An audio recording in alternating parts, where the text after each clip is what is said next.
यवतमाळ जिल्हा बाबुळगाव तहसील आलेगाव गाव हे शेतकरी आहे प्रवीण भाऊ ढेनकर।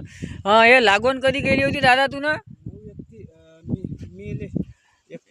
31 मेले लागवण केली होती। पराठीचं नाव कोणतं आहे व्हेरायटीचं?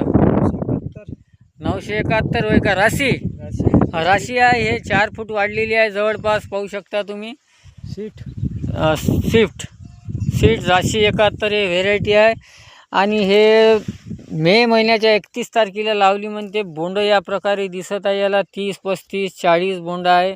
अतिशय चांगली व्हेरायटी आहे। शेणखत किती टाकलं होतं 1.5 एकरामध्ये? ट्रॉल्या 8 ट्रॉल्या शेणखत टाकले। तर खताचे डोस रासायनिक किती दिले आतापर्यंत? फक्त एकच डोस दिला का? कधी दिला तो एक डोस? 4-5 दिवस झाले। त्याच्यावर पाणी किनी आलं का?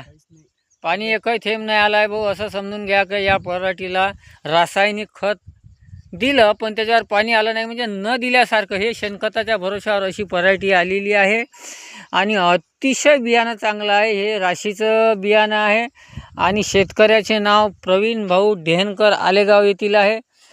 तर हे शेतकरी, आता मला हे सांगायचं आहे की तुम्ही सुद्धा उन्हाळ्यातनी पराठी लावा, परंतु एक सांगू इच्छितो, पाणी कमी जर असलं तर ठीक आहे, नाही तर पाणी जर लागून पडलं तर बोंड सडल्याशिवाय राहत नाही। पण हिंमत केली, डेअरिंग केली या शेतकऱ्यानं, लावली। आता याला उत्पन्न देखील यावर्षी चांगलं होणार आहे असं मला वाटते, कारण की पाऊस कमी आहे, त्यामुळे याचे बोंड सडणार नाही।